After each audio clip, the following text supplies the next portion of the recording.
Welcome to podcast number 23. I'm Sage Mann, here to talk about my Dungeons & Dragons musical, recap a book in my favorite childhood book series, and watch old Disney films to crib their concepts for an RPG universe. Maybe I should have created 4 separate podcasts for all the different segments. Well, too late now. It's the end of April. I'll be seeing Avengers Endgame on the day of the podcast's release. I'm super excited about that as of this recording. My hope was that by April's end, I'd be able to move on to the step of storyboarding the project the team is working on. We shall see.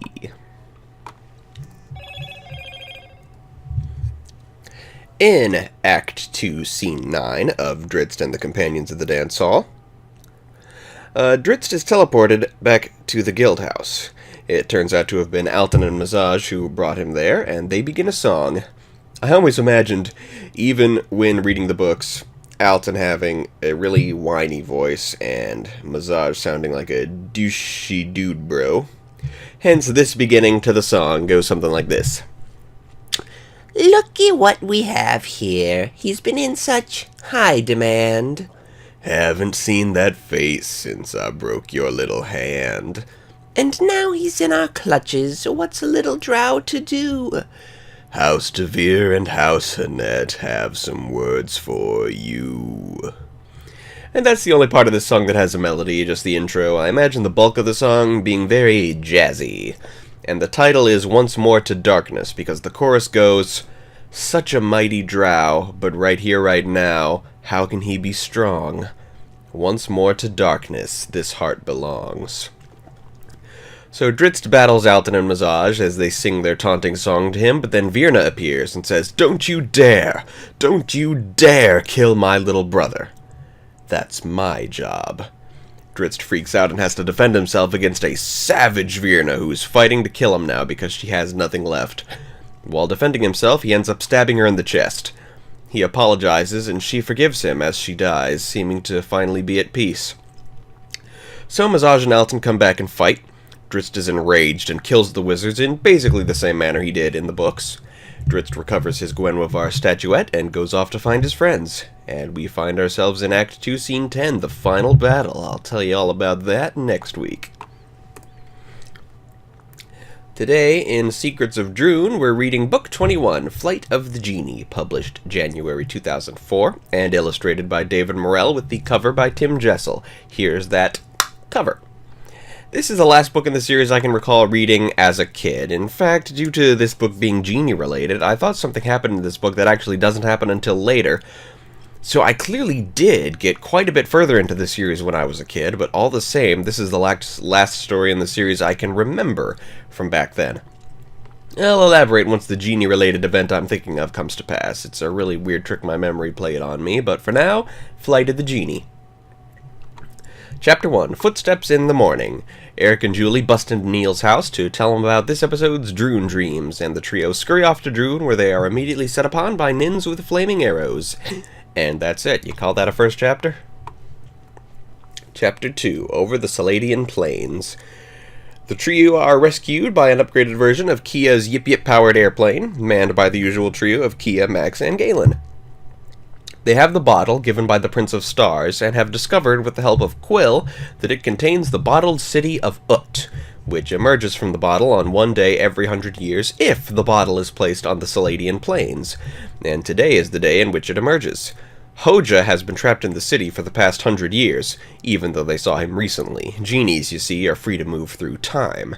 Their mission today, to release the bottled city of Ut, and rescue Hoja before the city and they with it are returned to the bottle. Chapter 3, In the Streets of Ut. Ut is released from the bottle, and they enter the city. Dog-headed guards with black nets patrol the streets, and the vendors seem keen to give Neil free food. Galen suddenly disappears in pursuit of a figure dressed in a white robe. Separated from Neil, the group discovers that the ruler of Ut, Duke Snorfo, looks exactly like Neil, when he turns up to arrest them. Chapter 4, A Dungeon with a View. Eric, Kia, and Max are thrown into a dungeon while Julie, who apparently looks exactly like Snorfo's sister, Duchess Dumpella, is brought back to the palace. They find notes scrawled from previous prisoners, some lamenting a century of no escape, but one advising prisoners to dig through the floor. They do so and find themselves in an iron tower where they come upon Hoja. Chapter 5, At the Drop of a Pickle. Hoja explains that his turban, which gives him his genie powers, was taken away from him when he was imprisoned in Ut 100 years ago, having come to Ut searching for his fellow genie, Anusa, who was trapped 100 years before him. Though he managed to dig his way out of this prison cell, they are now trapped in the Iron Tower. Neil finds them, having been given more free food and a pilka due to more people mistaking him for Snorfo, and frees them. Hoja gives them the destination of Snorfo's Museum of Magic, where they will locate his turban, so he can become a full genie again and get them out of there. Chapter 6, Museum of Magic. They hug the darkness and make their way to the Museum of Magic. Eric finds an outdated globe of Droon depicting the world when Emperor Ko ruled it. Hoja's turban flies around the museum, making a lot of noise, and when the guards appear, Neil manages to impersonate Duke Snorfo briefly until he makes the mistake of asking for a side of pickles, which Snorfo hates. Snorfo himself appears and tries to arrest them all again, when Hojo advises them to get inside the Urns of Parthenoop, a set of clay pots there in the museum. Chapter 7, Nose to Nose to Nose. The Urns of Parthenoop help Hoja disable Snorfo and his guards, and Julie comes face to face with her doppelganger, the real Duchess Dumpella. The very confused Dumpella is there to deliver the message that Lord Spar has arrived for a meeting with Duke Snorfo. They make a plan for Neil and Julie to impersonate the Duke and Duchess so they can find out what Spar is up to. Julie gives Dumpella a pep talk about not letting her brother boss her around. As the earth continues to quake, a voice begins speaking in Eric's head, and he can't quite place it. They spot Galen again, still pursuing the white-robed figure. Hoja and Max go after him, while the kids await Spar, with only an hour or so remaining before Ut returns to the bottle. Chapter 8, Interview with a Sorcerer. Spar comes to meet with Neil, claiming he's waited many months for this day, confident that what he's seeking will appear in Ut's town square in a matter of moments. As Neil and Julie stall him, Kia and Eric go to the square to investigate. Chapter 9, The Yellow Star of Ut. Outside, they come upon Galen, who looks older than they've ever seen him. The figure he's been chasing makes herself known. She is Anusa, Hoja's fellow genie, and the woman Galen loves. He continues to chase her, telling Kia it is now her moment. Once rejoined by Neil and Julie, Eric comes upon a globe of Droon and realizes what's going on. Ut is on the exact opposite side of Droon from the Doom Gate, and Am has spent the past 6 months burrowing through the planet in order to escape. Sure enough, the Red Eye of Dawn emerges from Ut's town square. Chapter 10, The Urns Return. Spar is ready to unite his 3 powers, but Eric captures the Red Eye of Dawn in Duke Snorfo's metal gauntlet. The heroes flee from both Spar's nins and Snorfo's dog-headed guards. Hoja finds the Urns of Parthenoop again, and they use them to fly away, pursued by Spar astride a groggle. Kia conjures up a windstorm to throw Spar off course. The city of Ut returns to the bottle, leaving behind no trace but the footprints of Galen and Anusa. Hoja follows these prints as the kids ascend the rainbow stairs, content that today they stopped Spar from acquiring all 3 of his powers. So yeah, like I said, while the previous book represented something of a decline, this book solidified it. I just found the story preposterous. Neil and Julie having doppelgangers in Droon is pretty nonsensical, lacking the justification of the doppelgangers that Kia and Eric later get. And every new element introduced in this book, and for some time after, has a really stupid name. We're exactly halfway through the series in terms of book count, and this is easily my least favorite Droon book. C'est la vie. It gets better, and does so quite soon, in fact. It's certainly not all bad. Even if their existence doesn't make sense and their names are atrocious, I do like Snorfo and Dumpella as characters. Burrowing through the planet to escape the Doomgate was freaking awesome, and the introduction of Anusa, who escapes the book's stupid name curse, was truly beautiful and inspiring. For the adaptation, we have 3 new characters today. Duke Snorfo and Duchess Dumpella, obviously, whether the show is animated or live action, should be played by the same actors as Neil and Julie. And for Anusa, I would like to get Lupita Nyong'o. I made that decision shortly after the award season, in which she first rose to prominence for her performance in 12 Years a Slave. For some reason, I didn't anticipate how big she would become after that. She's certainly now too big to appear in this silly little show, but whatever, it's a fantasy cast. This week in Keys and Kingdoms, I'm recapping what I've learned about the setting from the second half of the Silver Age, now that I'm finished with that era. Here's all the films I've watched from that era. I've made sort of a official PowerPoint to replace the little slides I've created in previous recaps. So here's an official thing. From Sleeping Beauty, I began to ponder other creatures that are on the same footing as the gods. Demon lords, archdevils, great old ones, and, namely, archfey, very powerful fairies. I thought about fairy magic, which probably comes from being powerful enough sorcerers to cast the wish spell. I considered Maleficent's assortment of goons. Perhaps they're all mutated goblins of some sort. I mentioned my plan that fairies turn into wisps when exposed to anti-magic, and also took note of the fact that the 3 good fairies basically turn into wisps to travel.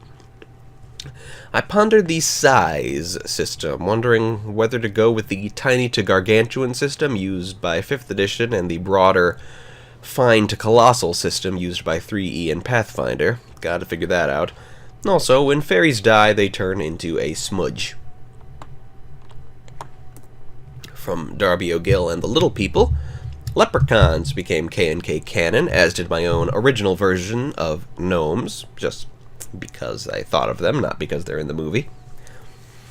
I pondered tiny horses for diminutive riders, which just now made me remember I also thought giant horses were cool. I had my own list of beasts, which I might use to expand the 5th edition beast list. I decided to use the wish-granting rules from this film for leprechauns, also giving them the power to turn into rabbits and walk through walls. Maybe not both at the same time.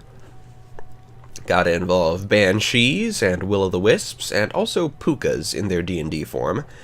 And finally, the Grim Reaper. Pathfinder has powerful undead called Reapers, both of Grim and Minor variety, which I think I'll crib for this setting.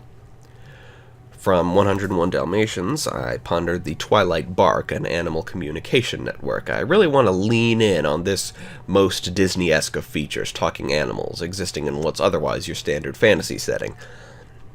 I was also intrigued by the game show Horace and Jasper watch in this film. I really want to use that in something, even if it's not Keys and Kingdoms.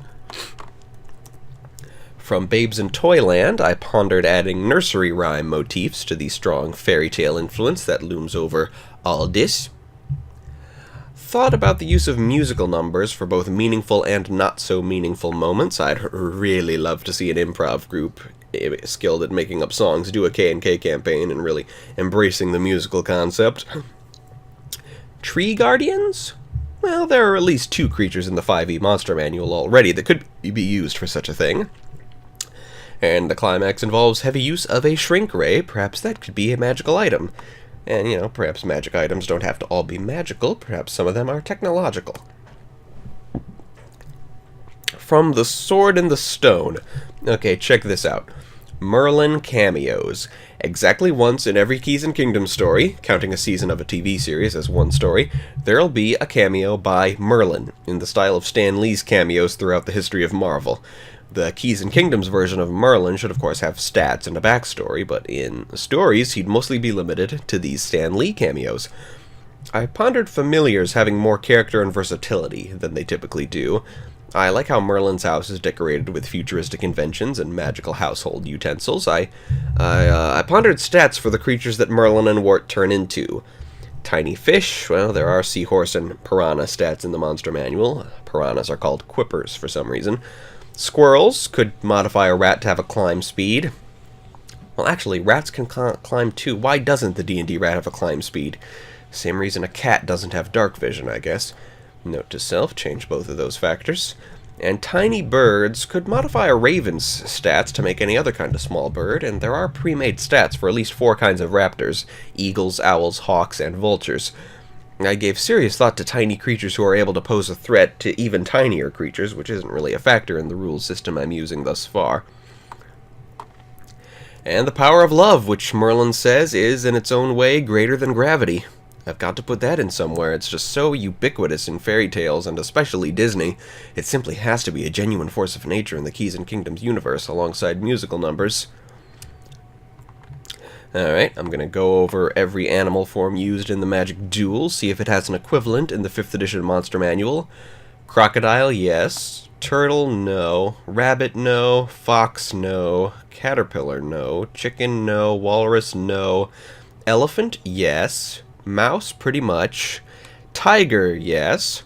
Snake, yes, at least 4 different options. Crab, yes. Rhinoceros, yes. Goat, yes.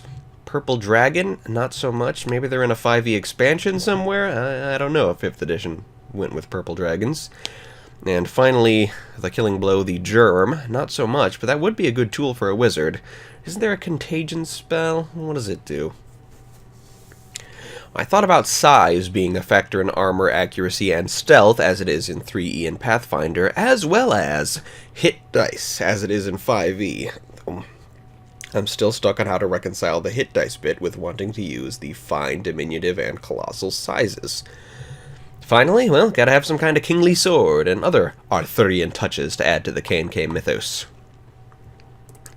From Mary Poppins, I'm liking the idea of a mythic character in Keys and Kingdoms alongside Merlin and my Peter Pan equivalent, who is inspired by Poppins, an ordinary woman armed with many whimsical magical items on her possession, most noticeably a broom of flying modified to be an umbrella.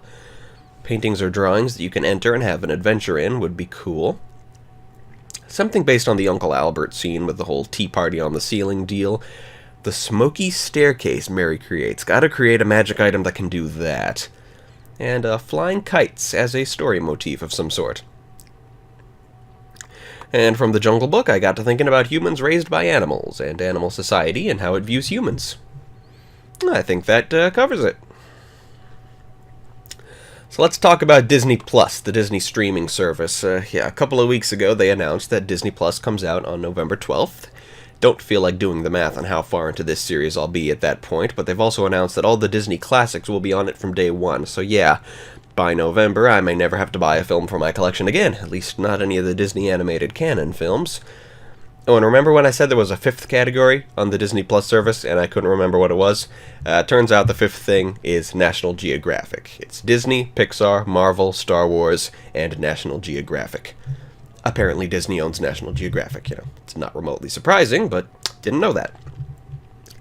Anyways, coming up, I've bought the next 8 movies in my collection. I thought about just renting them as I need them, since my collection will presumably be irrelevant once Disney Plus comes out. But I panicked and bought them all anyway because I didn't want any of them to disappear from YouTube or Amazon over the course of the next few weeks when I need to be talking about them, so that's okay. I didn't need $86. I got to get my Disney Plus on, and soon. So the upcoming movies represent roughly a third of the Bronze Age. The Disney company went quiet for a number of years after Walt's death, with the next collection-worthy film after The Jungle Book being 1970's The Aristocats, so I'll be watching that next week. Followed by Bedknobs and Broomsticks, apparently sort of a spiritual successor to Mary Poppins, and the Robin Hood adaptation that birthed most of the world's furries. Then a 3 for the week after that, The Many Adventures of Winnie the Pooh, The Rescuers, and Pete's Dragon. Followed by The Black Hole, whatever that might be, and The Watcher in the Woods, which is the only one I had to get on Amazon Video instead of YouTube. None I had to get on DVD in this segment, thankfully. So there we go. I'm actually kind of looking forward to this next batch of films. Maybe the Bronze Age won't be as bad as all that. See you next week for Aristocats and everything else I'm doing in the merry, merry month of May. Fare thee well.